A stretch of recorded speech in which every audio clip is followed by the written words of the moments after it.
Hola, ¿cómo están? Bueno, hoy me toca estar nuevamente con ustedes para hablar acerca de PROA en la población pediátrica. Bueno, los principios generales del PROA en pediatría son similares al resto de las poblaciones y después vamos a ver cuáles son sus particularidades. Pero vamos a elegir el tratamiento antibiótico de acuerdo con el foco de infección y de acuerdo con las características de nuestro paciente. Intentar asegurarnos una toma de muestra adecuada para luego poder adecuar el tratamiento al rescate microbiológico, seleccionar la posología adecuada por la vía de administración adecuada para el tipo de infección, asegurar las medidas de control de foco siempre que esto sea posible, por ejemplo, el drenaje de focos supurados o el retiro de catéteres venosos centrales, y procurar siempre el desescalamiento con un pasaje, una transición a la vía oral lo más precozmente posible y también seleccionar tratamientos lo más acortados posibles para cada tipo de patología. La población pediátrica tiene sus particularidades, sobre todo lo que tiene que ver con la edad, abarca distintos rangos de edad, desde neonatos hasta adolescentes, cada uno va a tener sus particularidades, cada uno va a tener distintas infecciones más prevalentes en cada grupo. Vamos a ajustar los tratamientos para su edad, su peso y otras características del paciente. Y me quería detener en dos factores de importancia, que son la alergia y el estado vacunal. Es muy importante en la edad pediátrica, si bien es en todas las poblaciones, revisar el carnet de vacuna para elegir los tratamientos empíricos.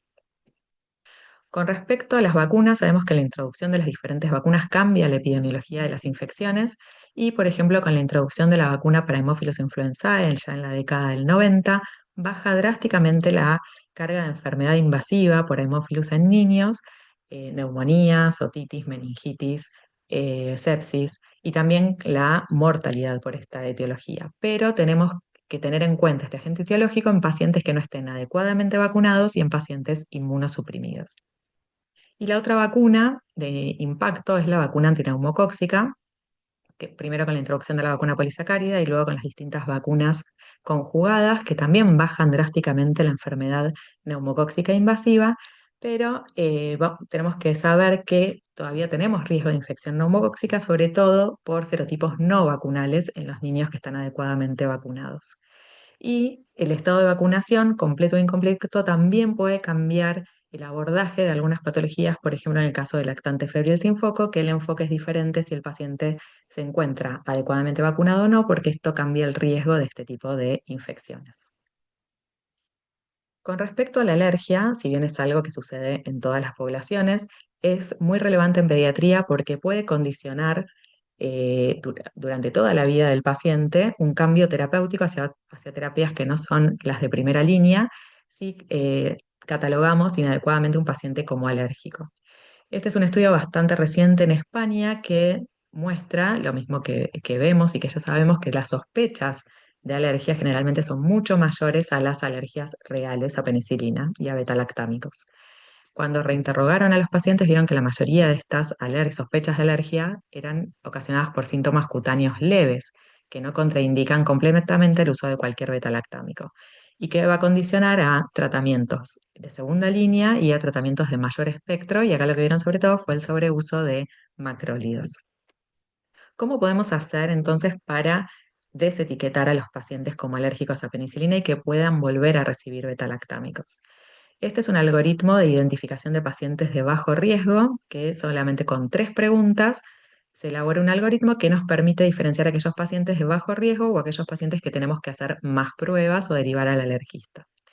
Las tres preguntas son el momento de la alergia, ya que las alergias que sucedieron hace mucho tiempo, que en este caso pone un límite de 5 años, aquellas que sucedieron hace más de 5 años, es probable que hayan ya desaparecido. Entonces, las alergias más recientes les asigna 2 puntos. Las reacciones alérgicas severas, como anafilaxia, angioedema o reacciones cutáneas severas, también asigna 2 puntos, y aquellas reacciones que requirieron un tratamiento en ese momento les asigna 1 punto. Con esto se elabora un score, entonces entre 0 y 5 puntos. Aquellos pacientes que tienen 0 puntos tienen un valor predictivo negativo del 99% de alergia, y aquellos pacientes con un puntaje de 1 a 2 tienen un valor predictivo de 96%, que son los pacientes de bajo riesgo que no requieren pruebas cutáneas y podemos hacer directamente un desafío oral con amoxicilina, obviamente con un control clínico en los primeros 60 minutos. Y desetiquetar entonces a un gran porcentaje de pacientes que no son realmente alérgicos y podrían recibir otros betalactámicos. Bien, yendo a las prioridades de mejora del uso de antibióticos en pediatría, sabemos que las infecciones respiratorias en pediatría son la causa de consulta más frecuente y también son la causa más frecuente de sobreuso o mal uso de antibióticos. Así que acá estaría la prioridad o por dónde empezar un PROA en pediatría, sobre todo en el caso de los PROAs ambulatorios. El objetivo en un proambulatorio debería ser reducir la prescripción de antimicrobianos en aquellas patologías que no son bacterianas, por ejemplo, el catarro de vías aéreas superiores, la laringitis, la faringoamigdalitis no estreptocóxica o las bronquitis y bronquiolitis. Esta es una gráfica muy interesante, muy simple y que tiene muchísima información para mejorar el uso de antimicrobianos en este tipo de patologías. Es del programa de resistencia a los antimicrobianos de España del año 2025 y lo que aborda es el caso de la faringoamigdalitis, donde recuerda que la mayoría de los casos son virales y que solamente deberíamos hisopar a aquellos pacientes que tienen una sospecha clínica de faringitis estreptocóxica, es decir, aquellos que tienen una faringitis pultácea con mucho dolor de garganta, fiebre, etcétera. Entonces, estos pacientes con sospecha clínica deberíamos hacer el hisopado y solamente medicar a aquellos con test rápido o cultivo positivo. Y acá ahorraríamos un gran consumo de antimicrobianos en este tipo de patología. La otra es la otitis media aguda, teniendo en cuenta que los pacientes mayores de 2 años en general mejoran en las primeras horas con tratamiento sintomático, lo que propone es un compás de espera de 48 a 72 horas en estos pacientes mayores de 2 años para seleccionar aquellos que sí se van a beneficiar de un tratamiento antibiótico. En cambio, los pacientes de 6 meses a 2 años hay que valorar paciente por paciente y los menores de 6 meses sí medicar inicialmente porque pueden tener más riesgo de complicaciones. Y obviamente todo lo que son gripe, resfrío, laringitis, bronquiolitis, que son de etiología estrictamente viral, no se benefician en ningún caso de tratamiento antimicrobiano. Este gráfico es muy interesante para los médicos, pero también es muy interesante para, por ejemplo, que esté en una guardia y ya los mismos pacientes puedan tener acceso a esta información y saber de antemano que no todos los pacientes requieren antibióticos, es más que la mayoría no requieren antibióticos. Entonces, es una forma también de educación a la población. Pasando a los tratamientos acortados, esta nueva aproximación de Short is Better, que lo que hace es juntar toda la información y toda la evidencia sobre los tratamientos acortados y demostrar cuáles tienen igual eficacia y seguridad que los tratamientos prolongados. La mayoría, como en acá el listado, la mayoría de las infecciones se comprueba que los tratamientos cortos son similares con algunas excepciones. Si bien todo esto es en adultos, también hay mucha evidencia en pediatría acerca de los tratamientos acortados y es lo que quería revisar ahora con ustedes. Para empezar, para neumonía aguda de la comunidad, hay varios estudios que demuestran que los tratamientos cortos, sobre todo en neumonía aguda de la comunidad, tienen la misma efectividad y misma seguridad que los tratamientos prolongados. Esta es una revisión y metaanálisis que compara 3-5 días versus 7 a 10 días en niños con neumonía aguda de la comunidad ambulatoria mayores de 6 meses y observa que tienen la misma tasa de fracaso o misma tasa de éxito terapéutico sin hospitalizaciones en ninguno de los grupos y entonces demuestra que hay una evidencia sólida para este tipo de tratamiento, sobre todo en este grupo de pacientes que ellos estudiaron, que eran mayores de 6 meses. Este otro estudio es un estudio randomizado y controlado, también comparando 5 versus 10 días, que muestra lo mismo, no hay diferencias en la respuesta clínica, e incluso hubo respuestas más favorables en los tratamientos más cortos, probablemente por mayor adherencia a los tratamientos.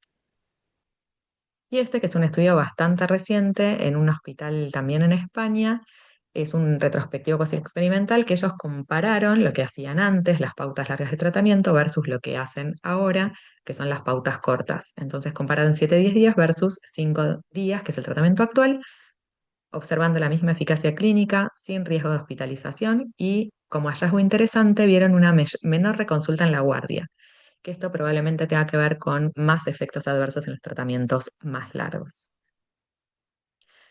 Pasando a infección urinaria, hay bastante evidencia, pero todavía no está tan cerrada como es el caso de neumonía, pero sí muestra una tendencia a que los tratamientos cortos son igual de eficaces, sobre todo en ciertos grupos, como en las situs bajas, en las situs no complicadas, tratamientos de 5 días tienen la misma eficacia que los tratamientos más prolongados.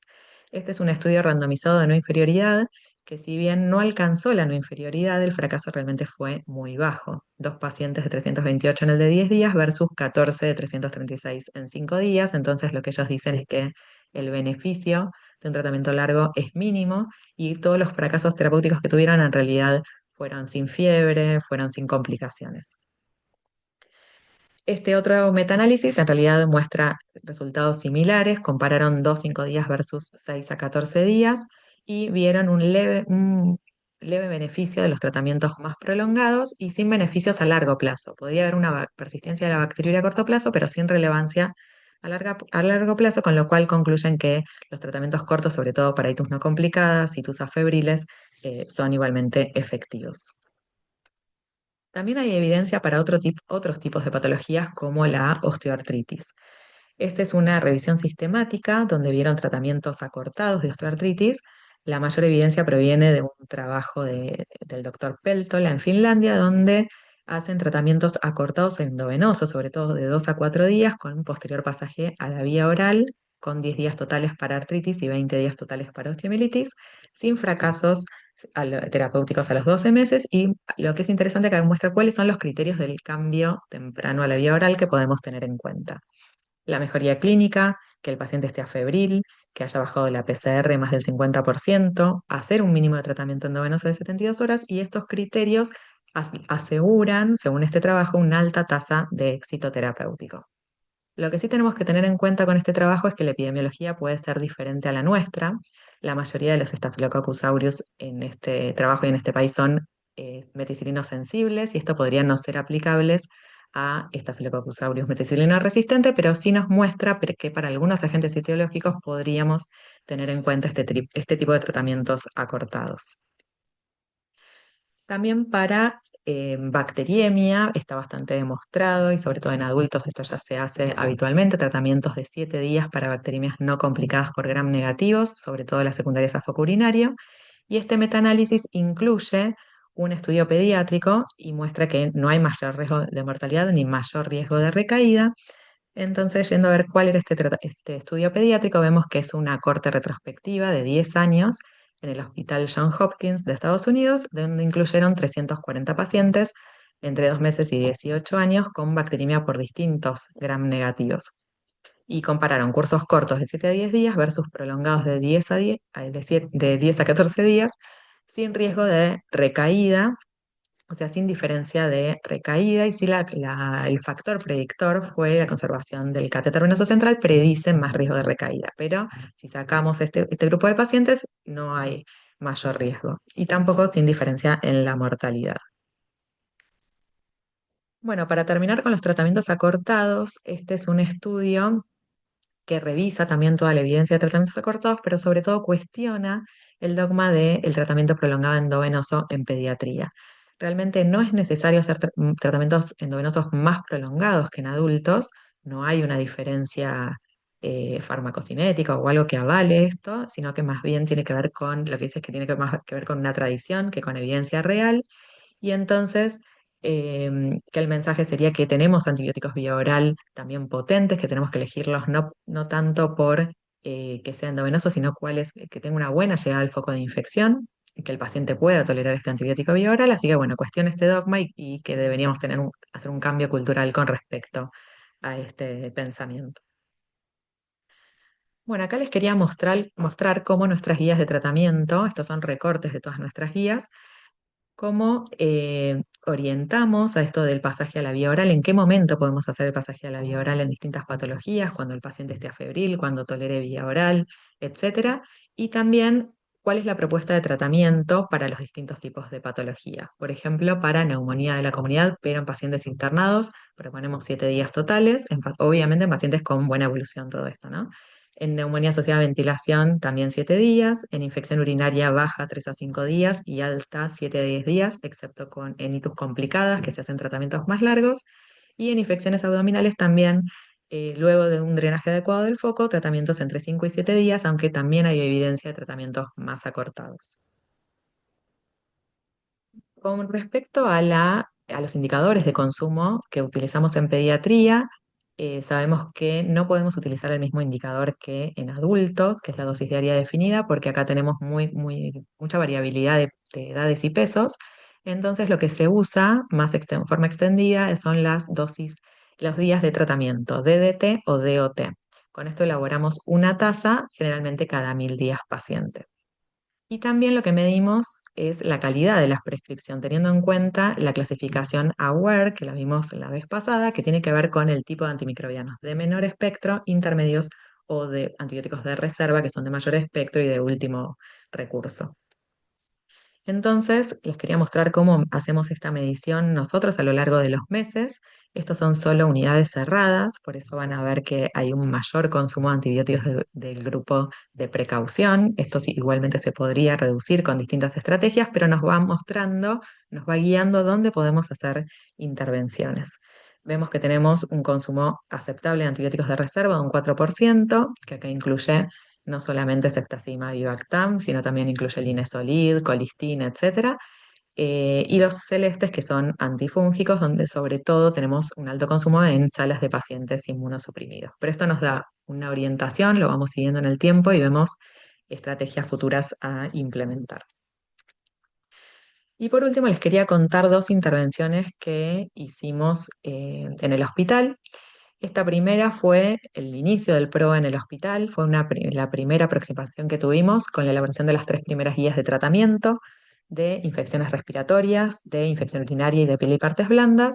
Las implementamos en 3 salas, una terapia intensiva, una terapia neonatal y una sala de internación, en conjunto con otras estrategias, ¿no? Estrategias de educación, auditoría y feedback, etcétera. Y si bien no logramos disminuir los días de tratamiento total, sí logramos mejorar la calidad del consumo, mejorando para todos los casos, en las 3 unidades, el consumo de antibióticos de menor espectro, es decir, los antibióticos de acceso sobre los antibióticos de precaución. El mayor impacto de esta intervención tuvo que ver con la patología respiratoria, porque en nuestra guía lo que proponemos es el uso de ampicilina o ampicilina sulbactam, de acuerdo al estado de vacunación del paciente, sobre cefalosporinas de tercera generación, incluso en pacientes con insuficiencia respiratoria, es decir, pacientes que ingresan directamente a respirador por patología respiratoria. Proponemos este tipo de antimicrobiano sin ningún cambio, digamos, en la evolución clínica de los pacientes, ni mortalidad de los pacientes. Y demostrando esto que aplicamos sobre todo en la terapia, pudimos luego demostrar al resto de las salas de internación que esto era efectivo y era seguro para los pacientes. Y la última intervención que hicimos fue en patología abdominal, teniendo en cuenta que es una patología muy prevalente para nosotros. Se operan aproximadamente 50 cirugías de apendicitis y peritonitis por mes en el hospital. Entonces, y vimos que había uso de distintos tipos de antibióticos, antibióticos de alto espectro, antibióticos prolongados. Entonces quisimos ir a hacer una intervención para mejorar el consumo. Lo que hicimos fue una guía institucional en consenso con los cirujanos en este caso, con otras estrategias como capacitación de los prescriptores y auditoría y feedback de las prescripciones. Y elaboramos un estudio antes-después con una corte retrospectiva, es decir, antes de esta nueva guía, y 2 cortes posteriores a la elaboración de la guía, con 3 meses de cada corte en distintos años, ¿no? Cada 23, 24 y 25. Lo que vemos es que los grupos son comparables y lo más importante es la última parte donde habla de las complicaciones. Lo que tenemos que mostrarle a los prescriptores es que con tratamientos obviamente basados en la evidencia, en este caso tratamientos acortados luego de un drenaje adecuado de foco, no tuvimos más complicaciones en los pacientes. Es decir, tratamientos acortados no significaron más complicaciones, sobre todo más colecciones abdominales, que es lo que más les preocupaba a los cirujanos. Y en cuanto al consumo, lo que vimos es que comparando estos grupos, preintervención con las 2 cortes de intervención, hubo diferencias significativas en la reducción de antimicrobianos para todos los tipos de apendicitis, sobre todo en los que tenían peritonitis, tanto localizada como generalizada, donde antes se hacían tratamientos muy prolongados y logramos hacer tratamientos entre 5 y 7 días. Luego, para poder demostrar este impacto en una patología prevalente y con esta mejoría de consumo de antimicrobianos, lo que hicimos es agrupar con el N de pacientes todos estos ahorros de antibióticos y demostramos una reducción tanto de días de tratamiento endovenoso como de internación y también de tratamiento vía oral. Y posteriormente también lo que podemos hacer es llevar todo esto a números, cuál es el impacto económico que este tipo de intervenciones tienen en nuestra población y esto nos va a ayudar a hacer que nuestro programa continúe, se impulse y siga mejorando. Bueno, eso es todo y espero que, bueno, haber sido clara y nos estamos viendo en un ratito.